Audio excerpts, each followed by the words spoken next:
Est-ce, voyez-vous, que c'est une réforme exagérée ou une belle réforme pour l'intérêt de la République?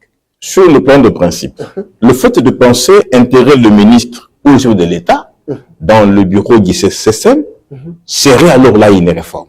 Pourquoi? Parce que... C'est ça que nous t'avons proposé. J'arrive. Pourquoi? Parce que ils ne sont pas là aujourd'hui.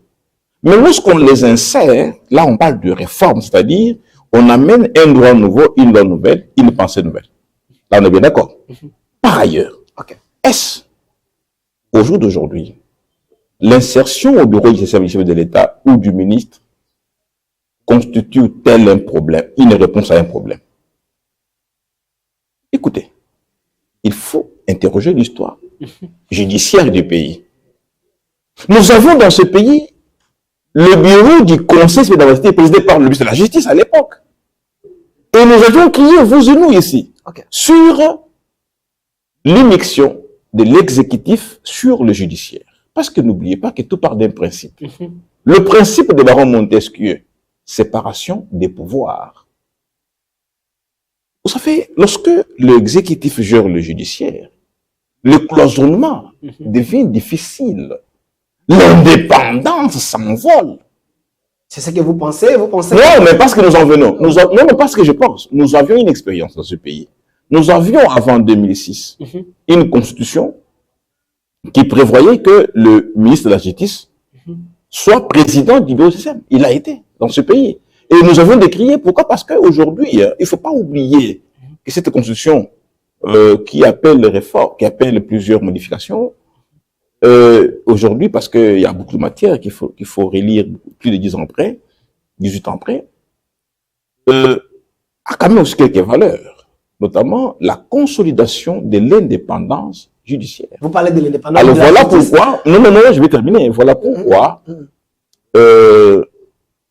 le retour au bureau du CSM de l'exécutif serait un recul démocratique. Serait un recul démocratique. Mais le ministre de la Justice dit, vous pouvez interroger les lois de pays voisins, ou encore de pays étrangers. Vous allez voir, on ne met jamais le ministre de la Justice loin du CSM, Conseil supérieur de la magistrature. Et vérifiez, vous verrez que le ministre de la Justice a toujours sa part. Mais pourquoi vous voulez faire les choses à votre manière? Des deux, j'ajoute une autre question. Professeur Kabissa dit, il a cité les noms, le PGR Vondé, je n'ai pas ajouté Dieudonné Kamouleta parce que c'est le président de la Cour constitutionnelle et Cour de cassation. C'est juste les questions des téléspectateurs.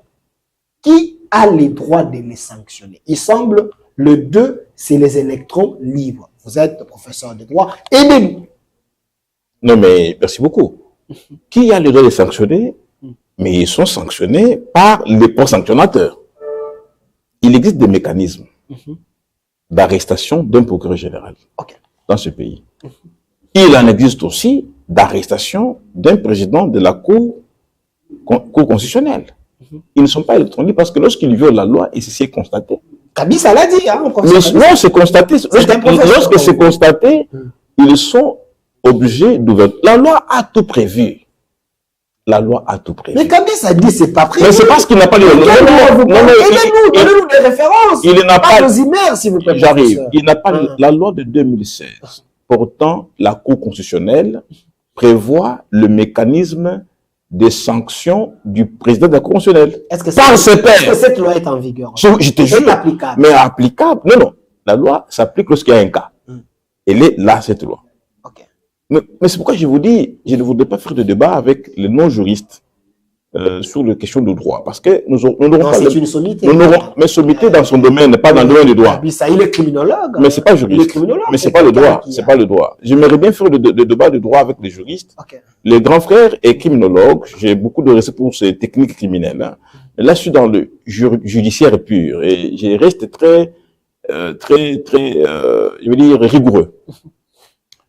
Vous savez, il existe même les quotas prévus pour le membre du bureau, membre du parquet, près la Cour constitutionnelle, membre de la Cour constitutionnelle au siège, lorsque le manquement est constaté, l'ouverture de l'enquête est prévue par le bureau. C'est prévu, cher ami.